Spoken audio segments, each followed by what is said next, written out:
Bum, ba-dum, bum, bum, bum, bum. La-da-da.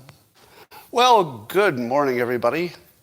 My understanding is that the YouTube stream starts about 10 seconds after I go live. In other words, you don't, somehow I guess you miss the first 10 seconds if you're watching live. And that's why I stall. Well, Boo the cat is looking good, but I have to take her back to the vet today for a little checkup as soon as I'm done with this. Yes, no sip yet. No sip yet. So, how about it? How would you like to make this like a really good day? A really good day. I mean, to launch you into the weekend? I know. Yeah, it's going to be amazing. And all you need is, a cup, a mug, or a glass, a tank, or chalice, or stein, a canteen, jug, or flask, a vessel of any kind. Fill it with your favorite liquid. I like coffee. And join me now for the unparalleled pleasure. Oh yeah, you know it. You've done it before, you know it. If you're new to this, well, you've got a surprise coming. It's called the simultaneous sip, and despite its ordinary sound, it's extraordinary. Watch. Go. Yeah, that made everything better. Mm-hmm. I'm always surprised when it works. Well, one of my favorite stories of the day, I guess the Rolling Stones have some concert tour they're doing, and Mick Jagger was in Charlotte, North Carolina, and decided to go into a dive bar by himself. That's right. Mick Jagger walked into a dive bar in Charlotte, North Carolina, just by himself, and had a beer. Here's the funny part. Nobody recognized him the entire time he was there, including people who had tickets to his show. Now, you have to see the photo, because I think Mick Jagger is the one who posted it. He's just standing there alone, leaning on some kind of counter, having a beer. And as somebody in the comments noted, and it was just one of the greatest comments, if you and I take a picture in a bar having a beer, it looks like a picture of you or I having a beer in a bar. But when Mick Jagger takes a picture of himself in a bar, it looked exactly like an album cover. And until you hear the comment, you don't realize it. And then you look at it again, and you're like, that looks exactly like an awesome album cover. I would buy the album. You have to see the picture to see, it's with no effort whatsoever. Mick Jagger is so permanently cool that he just has to walk in with like a funny hat on, lean on the bar and have a beer, and you've got an album cover. How the hell does he do that? How do you do that? Just exist, and you're so cool you're an album cover wherever you go? Anyway, here's my story within the story. Did you know that men of a certain age are invisible? Oh, they are. Men, can you back me up? If you're male and you're a certain age, nobody looks at you. You could walk down the street with like a knife stuck in your forehead. People will not notice. You could walk down the street with your dick hanging out. I'm sorry. You know what I mean. Nobody's going to notice, because in the way we score people's value in society, an adult male has the lowest value. We don't even look at them. And the first time I noticed this was years ago. I had some laser surgery on my face to get rid of some spider veins. And the technology of the day was a little less than it is now. And so for weeks, you would look like you went through a windshield. Your face would be all like swollen and purple until it healed. And, the advice was, well, you probably want to stay home for a few days because it's going to be frightening to go out and people see your face looking all messed up like that. That lasted about 2 days. Oh, there's on Local, somebody posted the photo. Let me see if I can show this to the rest of you. All right, on YouTube, if you haven't seen it, let's see if this works. Over on the Locals platform, somebody posted it. Now, you tell me that doesn't look like an album cover. So that's Mick Jagger having a beer at a dive bar. These guys over on the side, no idea. No idea that they were this close to the coolest thing that ever happened to them in their entire life. All they had to do was stand up and start talking to Mick Jagger. Because he was standing there. I'm sure he would have been friendly, right? He went to a bar. He's not going to ignore them. They could have just hung out with Mick Jagger. They didn't know. They were just 5 feet away. Anyway, something about that I just love. Thank you over at Locals for posting that. Rasmussen has a poll out asking people if they believed Biden or General Milley about Afghanistan, and specifically the question of whether the generals had recommended keeping 2,500 or so people, and Biden said that he had never been advised of that. 57% of respondents, remember this is the whole country, this is Democrats plus Republicans, 57% believe Milley, only 21% believe Biden. Remember I told you about that 25%-ish? Like every poll seems to have 25%-ish, give or take, of people who are just whack. They get every question wrong. I believe if they took the SATs, they'd get a 0. It's like 25% of the country. And 21% believe Biden.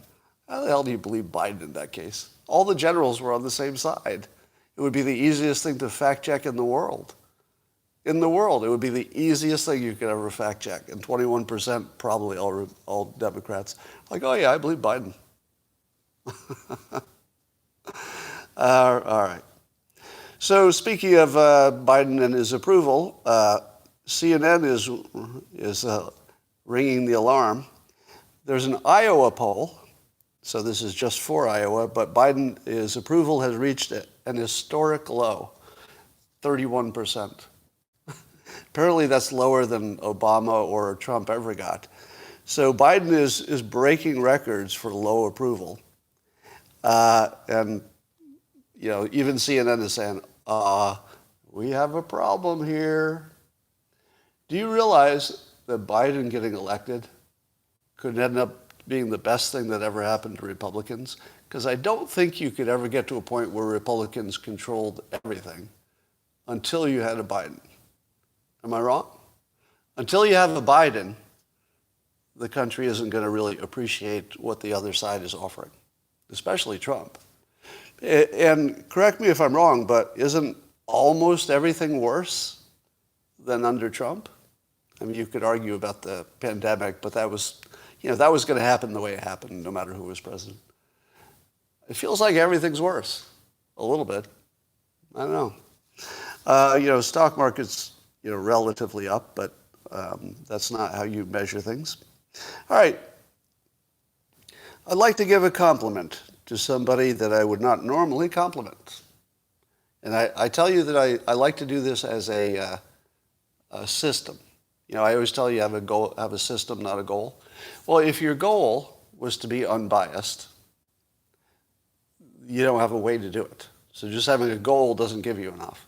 You need a system to be unbiased, or at least as unbiased as a human being can be, right? There's a limit to how unbiased you can be. So one of my techniques, which I share with you often, is to compliment somebody you typically disagree with, just to see if you can do it, all right? So here's a compliment to CNN's Chris Cillizza. He's an opinion guy. And he does these little video packages that appear on CNN. And you've probably been watching him forever. So if you've ever watched Chris Cillizza do any kind of video presentation, most of you have seen him, right, if you watch CNN. And it's sort of straightforward, the normal way that anybody would do a video on CNN. But apparently he's changed his game, the way he does his presentation. He went big. So he's got lots of action, and he's just going wild, and lots of movement in his chair, and just going big. And I got to tell you, he frickin' nailed it. I got to say, and here's your persuasion communication lesson for the day. There is when you're doing this kind of work, meaning you're on camera, there's an illusion, also true of public speaking, any kind of public presenting. There's an illusion that happens with the presenter. And the illusion is that if I get wild, people will like me less or I'll be embarrassed. Something bad will happen if I go big. So I've just got to give you the facts. Keep my arms in the normal way that a speaker does. Just got to keep it serious. But people don't like that. So the thing you think is going to be the good presentation is always the bad one. The thing you think is too risky, just go wild. Just go full Alex Jones. It works. Everybody wants to watch something with more energy. If you bring more energy, people like it better. More action, more variety, etc. So Saliza seems to have maybe got some advice or maybe just did it on his own, but he's really nailing it. You have to watch it. It's really well done. Regardless of whether you agree with his opinion, his game is really good now. Panama is warning us that 60,000 Haitian immigrants are forming a caravan to go north, to cross the border. 60,000. Turns out Panama has been warning the U.S. for some time. Do you remember the big story about it? Nope. No, you don't. You don't remember the big story about these 60,000 people that Panama warned us for weeks or months or however long it's been? We just found out. You just found out what your government knew for a long time. 60,000 Haitian immigrants are coming our way. Do you think that's it? That's all they have? 60,000 and we're done? Nope. The reason 60,000 are coming is because 15,000 or whatever percentage of them got in. They're coming because it works. As long as it works, they're going to come more. I mean, why wouldn't they? What is it I tell you that Democrats consistently get wrong? In the comments, what do I tell you Democrats consistently get wrong? And it doesn't matter what the topic is. Every topic, same problem, human motivation, right? They misjudge or don't include human motivation. And as long as you design a system ignoring human motivation or assuming that everybody does the right thing and everybody's generous and fair, you just have nonsense. I mean, your system just looks like nonsense. All right. So that's happened. I would think the 60,000 immigrants coming our way largely guarantees Republican victories. So, you might not like 60,000 Haitian refugees coming across your border illegally, but if you're a Republican, you probably like the fact that it guarantees a Republican win. I mean, I don't see how the Republicans could lose at this point.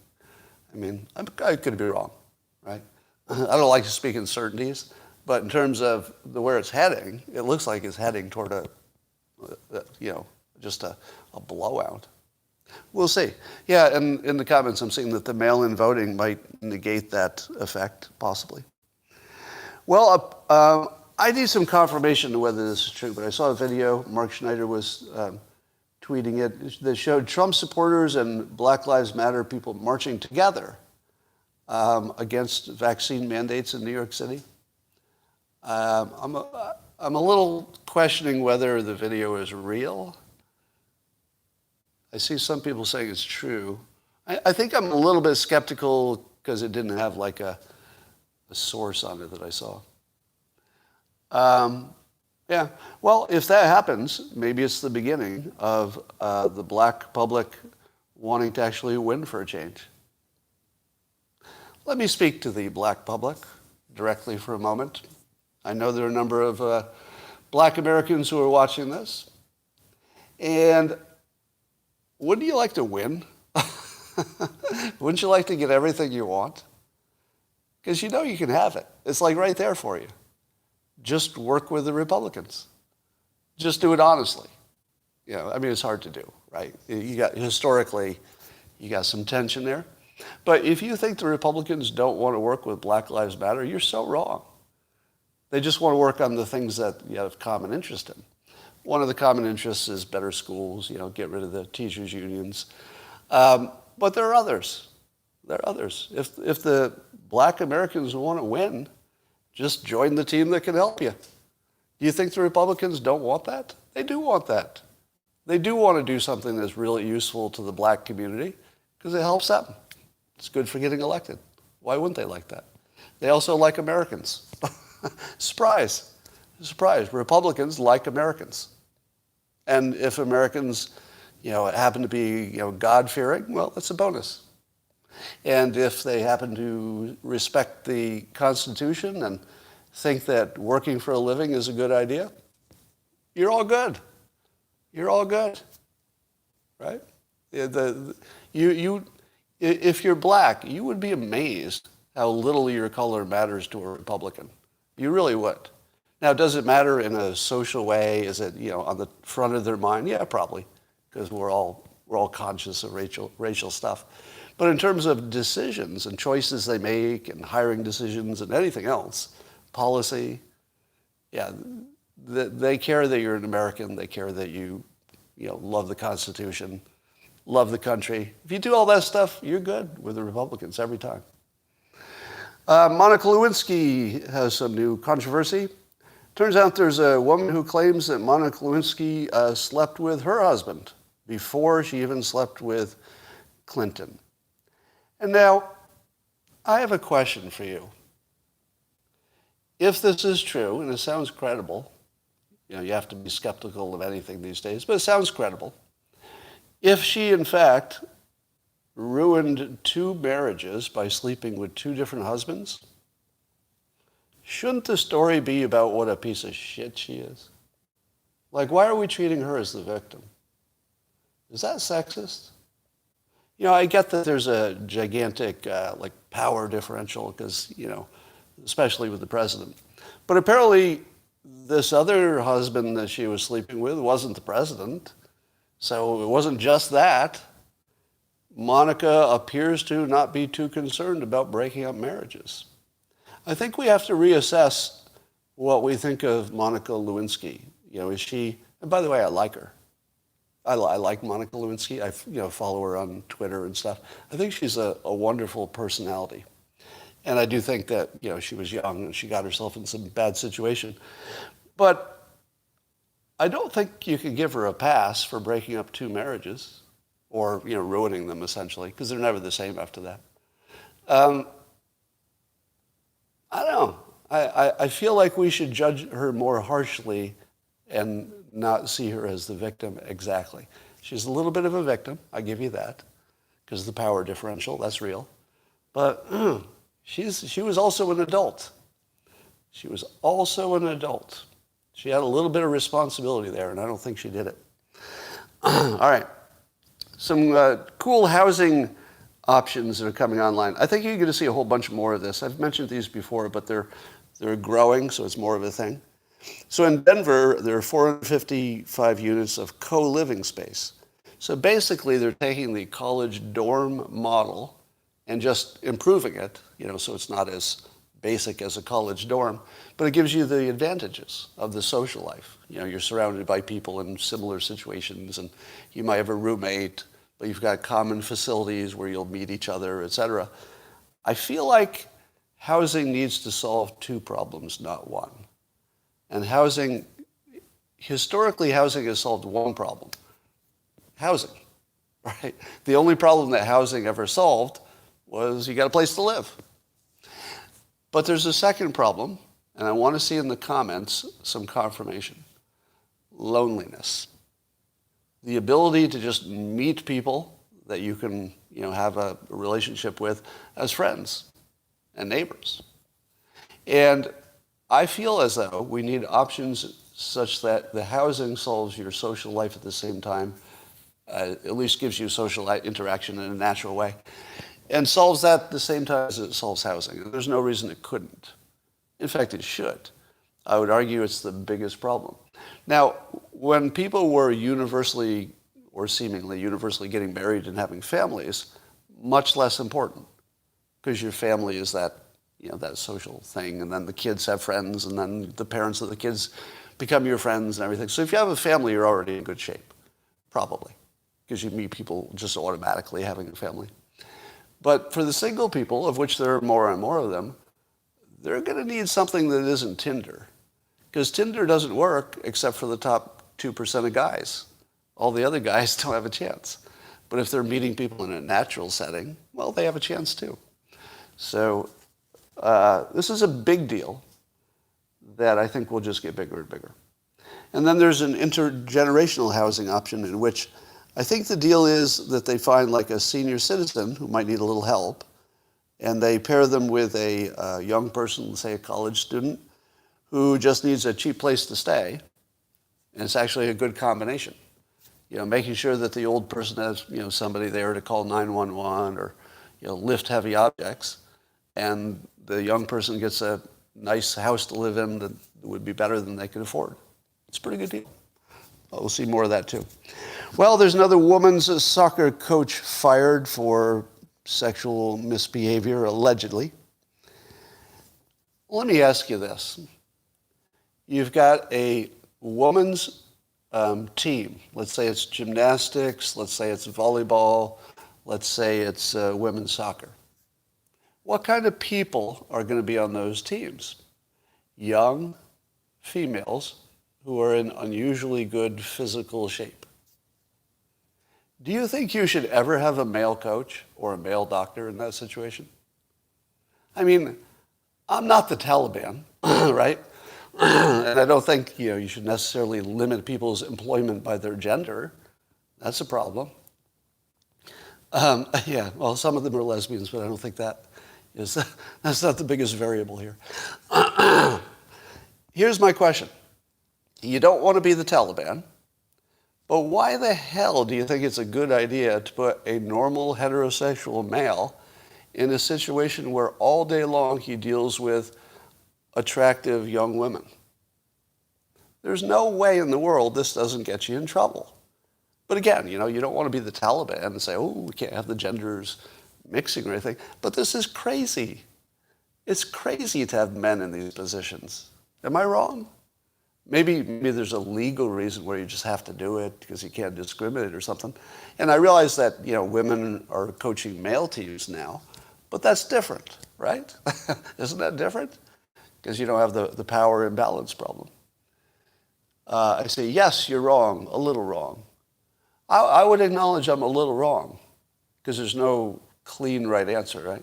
You don't want to limit people's employment by gender. That's true. But you don't want to create a situation where you're guaranteeing sexual harassment. I mean, you're talking about guaranteeing it, really. All right.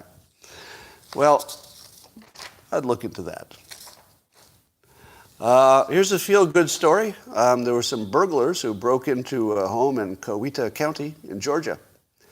And the owner's dogs killed him, killed the burglar. He was found dead on the porch. I have no comment on it. It was just sort of a feel-good story. I love dogs. Well, Dr. Anarchy over on Twitter, that's not his real name, but Dr. Anarchy, who does not wish you to know his real identity, reports that the ICU at his hospital in Florida is 100% capacity. They have no beds left. Is that a big problem or a small problem? Well, let me give you some context before you say it in the comments. I know, I'm going to give you the context. Don't worry. The context is this. All ICUs try to operate at near capacity. All ICUs try to operate pretty close to capacity because they make money on the ICUs. So they're always 90% full. So all you need is any kind of a mass casualty event, and that extra 10% gets filled. So COVID should be expected, given all the different hospitals in the country and the fact that statistics are not smooth. There are lumps of everything in statistics. There are statistical clusters. So you are guaranteed that even if COVID isn't crashing hospitals in general, you are guaranteed there will be specific hospitals that do reach capacity. Is that a problem? Well, in this particular hospital, the additional context is that only 10% of the ICU has COVID patients. So 90% of the ICU is just the regular patients. They only had 10% capacity, roughly. 10% extra anyway, because that's what they always have. And this particular hospital filled it up. Does that mean they can't have another ICU person? Nope. They just expand it. They just add beds. So no, they are not turning anybody away because they know how to expand and contract that capacity. But their official ICU capacity is at capacity. Official ICU resources are at capacity. But it doesn't mean as much as you think.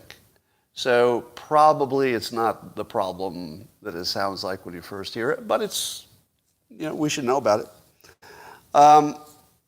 In other interesting celebrity news, do you know Cenk, is it Uygur? Uygur? I don't know how exactly to pronounce his last name.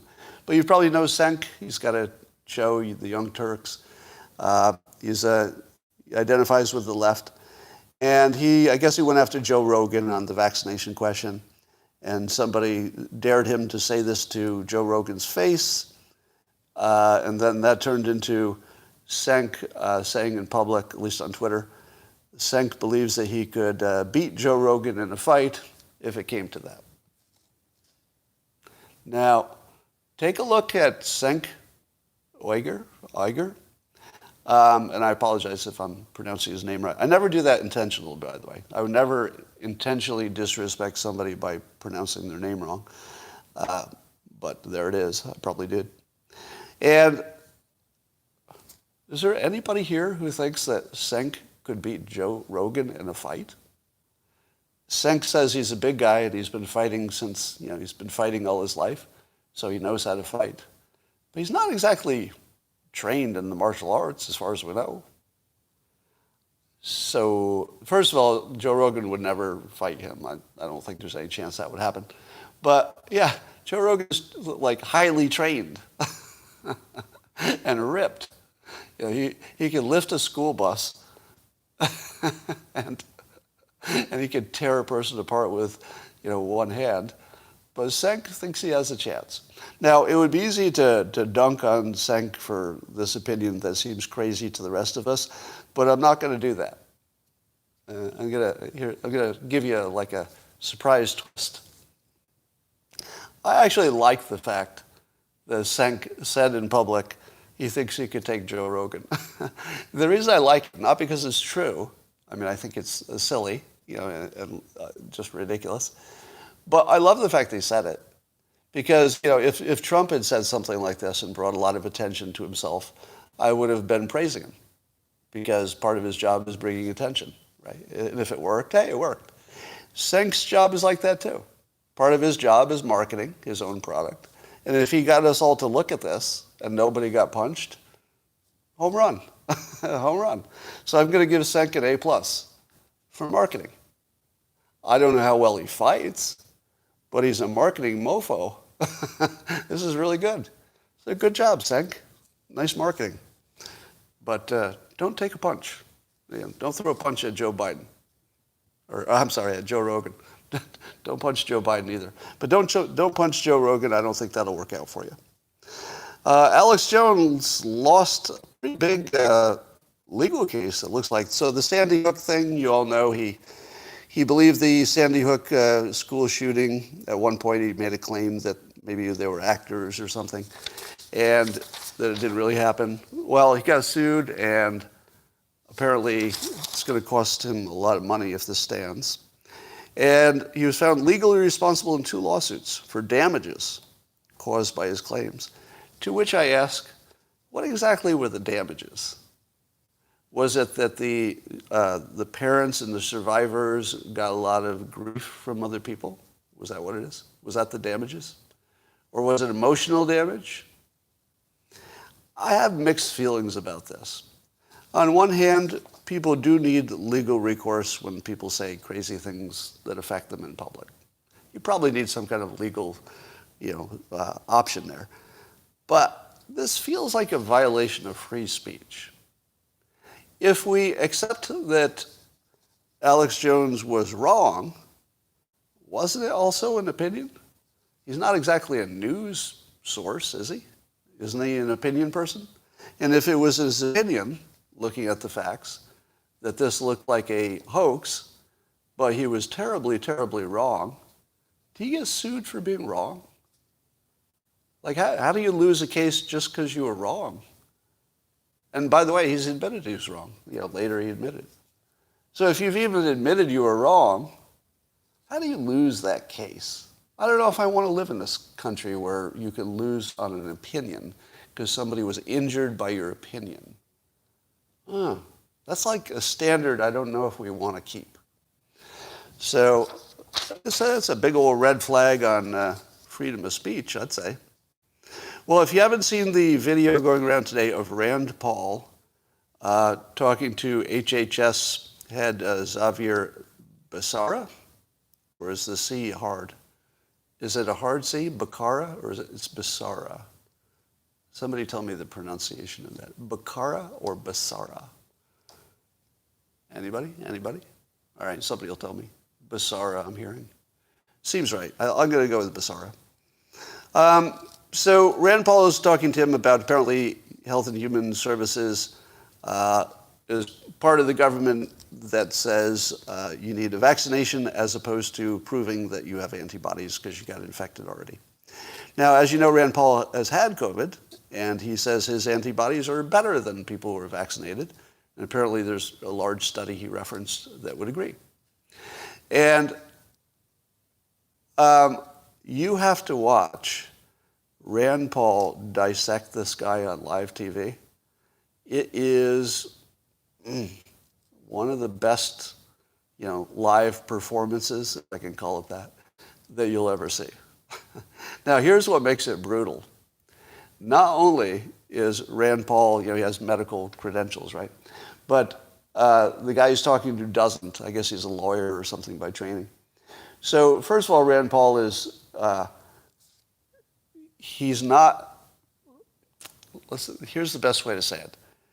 Rand Paul seemed to have taken his presentation, instead of raising his energy to really press his point and and get mad at this guy, he went the other way. That you can only do if your argument is so damn good that you don't even need to alter your presentation to help it. And that is so strong. Persuasion-wise, if your case is this strong and you lower your energy, it's devastating. So watch Rand Paul lower his energy and just dissect this this guy. He dissects him. It is fun to watch. You really have to watch it. And so let me say it again. I'll give you, maybe I'll act it out. Had he said something like, "Are you a medical doctor? Are you a medical doctor? Are you?" And you watch that, you would say to yourself, all right, it's just two people fighting on TV. I've seen a million of this. But instead, Rand Paul he's lowered his energy way down. But because he's the only one talking, and it's televised, he gets all the attention. And the lower he goes, the more powerful it is. So you just see him sitting there saying, and do you have a medical degree? Are you a doctor? No, you're not a doctor. Do you have a science degree? Well, not a science degree. Are you aware of the study that says that natural immunity is 7 times better than the vaccination? Oh, you've not seen that study. I think you should actually refer to that study. 2.5 million people were studied. And I don't think I'm doing a good enough job of it, but you have to watch Rand Paul pull this off. It is masterful, and it is freaking great. So in terms of public communication, A++ for Rand Paul. There's a story in Stephanie Grisham's book that Trump was asked about going, vegan or vegetarian or something. And allegedly Trump's swift response was, and he was very serious about it, he said, no, it messes with your body chemistry, your brain. And if I lose even one brain cell, we're effed. If I lose even one brain cell, we're effed. First of all, I love that part of it. I love the fact that Trump is completely aware that as president of the United States and the person with the nuclear codes, that if he loses even one brain cell, the whole world is effed. True, right? And now we have Joe Biden, so maybe we're effed. But do you believe the statement, it messes with your body chemistry, your brain? What do you think? Scientifically accurate or not? Now, many of you know that I was vegetarian for years. Now I'm a pescatarian. Let me tell you my experience when I went vegetarian. You ready? Changed my thinking and my mood and my body chemistry. And I could tell. Now, how did it change it? I became less aggressive. Now, is it cause and effect? I don't know, but it happened at the same time. I felt that eating meat made me more aggressive. And in my specific case, I have a problem with being too aggressive, not a problem with not being aggressive enough. I spend a lot of time trying to control my own aggressiveness. I think you can tell from my facial structure, I'm sensitive to testosterone. It doesn't mean I have a lot. It just means that it has a bigger effect on my body. That's the male pattern baldness here, the square chin, testosterone sensitivity. So I feel like I just have a natural aggressiveness that being a vegetarian took the edge off. That's what it felt like. I'm not making a medical claim. I'm not saying you would have this experience. I'm not even saying the science would agree with me. But I will tell you that it's what I experienced. So I don't know if he's right or wrong, but it doesn't shock me to hear he had that opinion. Big news coming. I'm going to talk a little bit about COVID stuff, but it's new stuff. I think you might like it, even if I won't try to sell you on vaccinations, okay? Don't worry about that. I'm not going to try to sell you on anything. I'm just going to tell you what's new. So Merck is coming out with some antiviral pills that apparently reduce the risk of death from COVID by 50%. And they'll be ready maybe this year. And apparently, I think there are 2 other big companies that have some antivirals coming. We're still waiting on information on their effectiveness. But here's my question to you. How many of these various meds can you take at the same time? Suppose there are 3 antivirals that come out. Can you take them all? If they worked in different ways, why can't you take them all? Can you take them at the same time as your monoclonal antibodies? At the same time as your prednisone, your vitamin D? How many of these things that we already give to people can you take at the same time? Here's why I'm asking. If the antiviral did as said and reduced your risk of hospitalization, you have to take it early, first 5 days of symptoms. But if you take it early, it reduces your risk a lot. And so do these other things. So we started with a risk that was small to begin with, but it doesn't matter how small it is. If you multiply it by 370 million people, it's still too big. But we took that risk that was already small, and then we cut it in half with, let's say, prednisone. And then we cut it in half again with vitamin D. Then we cut it in half again with monoclonal antibodies.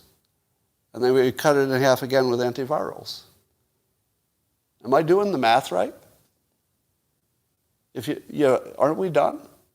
I mean, when the antivirals come online, and it could be the end of the year, aren't we done?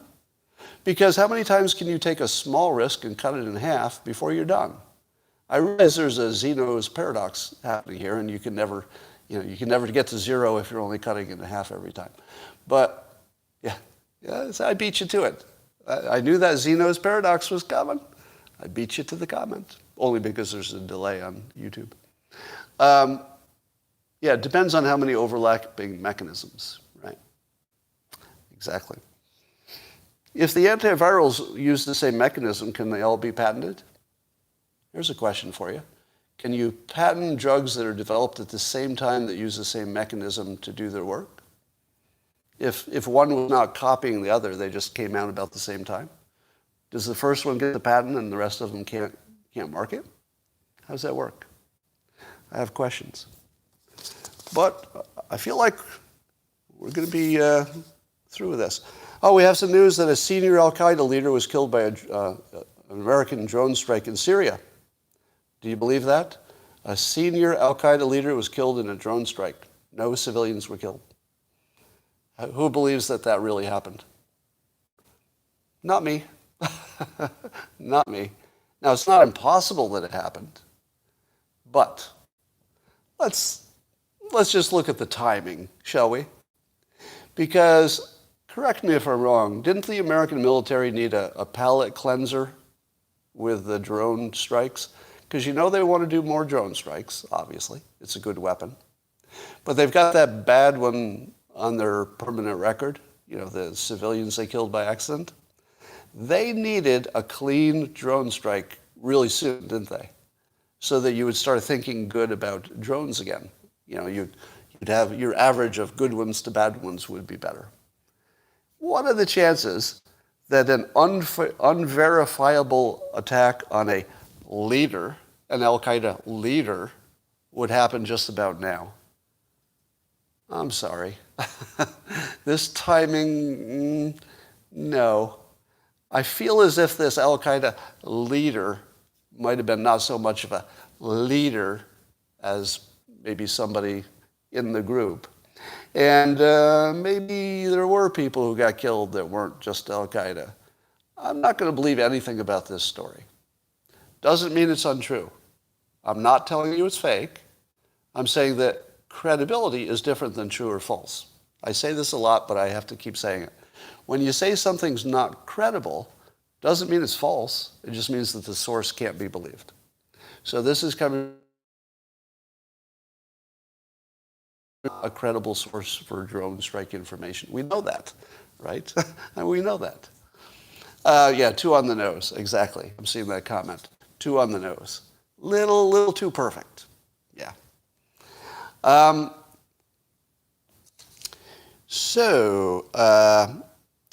California, there's a mask mandate question, and there was some article about trying to figure out who it is who actually has the power to give mask mandates in California.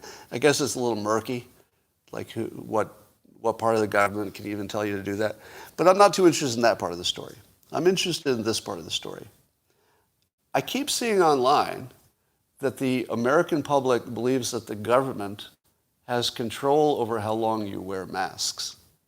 That's crazy. Everybody who's worried about the government permanently keeping you in masks, what? Here's why that's crazy. The government doesn't have any power over you wearing a mask. You wear masks because most of the public still wants to. As soon as the percentage of the public changes to, some other percentage, it'll stop. The government has no power. None. None. They have power over individuals, but they don't have power over the public. None. Now, not for masks. I mean, if you could imagine, if they used the military to get something done, they could do that. But they're not going to deploy the military to make you wear a mask, because the public will take the masks off when the science says they can, right? And that probably will be around year end when we have enough therapeutics and the vaccination uptake is looking good and the numbers are coming down. The American public will decide. Now, if the government is smart, they'll front run the public. That the government will, on its own, get rid of the mask mandate before the public tells them they have to. But the moment you think that the government has control over this decision, you are very confused. The government has no control. Australia? Nope. Australia is not an example of the government having control. It's not. It just means that the public is not agreeing with getting rid of the mandate at a high enough percentage. As soon as enough of the public is done with the masks in Australia, they're done. That's it. There's no exception to this, right? Not for masks. I mean, there would be an exception if it was, some bigger issue that went to Homeland Security or something. Then the government might have to do what it has to do. But not with masks, right? The public has this decision completely. Don't be fooled. If you want to change it, change the opinion of the people around you. Change other public opinion. You don't even need to talk to the government. The government will do what we tell them to do. We just have to decide what that is. The reason we haven't told them to drop the mask mandate is the public doesn't want it by enough of a percentage. As soon as we do, it's done. And the public isn't going to wear a freaking mask forever. There's no way. No way that's going to happen. All right, so don't worry about that. You can worry about how long it takes. That's going to be a pain in the ass, but I wouldn't worry about it being forever. Here's a similar, this is an analogy. I just thought of it when I was looking at this story. When I was a budget guy working at a big bank, it was my job to collect the budget requirements and then report them, et cetera. And the department heads would come to me and they'd say, I'd need more budget. And I'd say to them, well, don't ask me. I'm not in charge of what your budget is. I'm just reporting it. I'm the guy who just gives information. I don't make decisions. And they couldn't understand that. And I would tell them, you're the one in charge of your budget, right? That all it takes to get more money is to go to your boss and make a case that if you had this money, the business would be better off. And I would tell the department heads, stop acting like I have the power over your budget. I don't have any. And stop acting like your boss has power over your budget. That's an illusion. It's an illusion. It wasn't in this case because we had plenty of capital. If you were actually constrained for capital, then your boss would have that decision. But we weren't constrained for capital. We were constrained for good ideas. That was the constraint. So I said, you can have all the money you want. You just have to tell your boss that you'll make more money than you spent. Make the case. Or that something will be better, security or something. So lots of times we have this illusion of who's in power. And that illusion can really limit you and also mess with your head. You have the power quite often. You have the power over how people feel about you. When you walk into a room, you change how people feel. That's true of everybody, right? When a new person enters, changes the chemistry of the room. You change other people. And if you learn to do it right, you'll feel that you always have the power. When I'm in a situation with, let's say, dangerous men, right, who might have some reason to kill me, I never feel afraid because I always feel like I have complete power over the situation. Meaning that I can talk them out of killing me, I can run away and get a gun and come back. I mean, I just have all the power I want. So sometimes you get caught in the illusion that people have power over you. Here's another one. Suppose you are threatened by somebody that you know. Threatened, like physically threatened by somebody you know. Here's my first thought. I know where that person lives. That's the end of the threat, isn't it? If you know where somebody lives, they better not touch you, because I'm going to be visiting them in the middle of the night, and it's not going to go well, right? You have the full power to kill anybody you want. I don't recommend it, by the way. But you can kill anybody if you know where they live. That's all you need, right? So, and again, it's not a good idea. I'm just telling you that you often underestimate your own power, and it's a big problem. You have power over masks collectively. You have power over almost all of your situations. You just don't realize it, or maybe you don't know how to use it. So don't give away your power is what I'm saying. And that, ladies and gentlemen, is Coffee with Scott Adams. One of the best experiences you'll ever have. You know where I live. That's right. You have power over me because you know where I live. Sort of. Apparently there's a story about a woman who survived the 1918 pandemic, the Spanish flu, and then just died at 100 and whatever from COVID. So she survived the Spanish flu but died of COVID. I'm not sure that's the way I would have coded that. I would have called that a Spanish flu death. But that's just me. I'm just kidding. All right. Or did she die of being 102? Yeah. I guess she died of being 102. All right. That's all for now. Goodbye, YouTube. I'll talk to you tomorrow.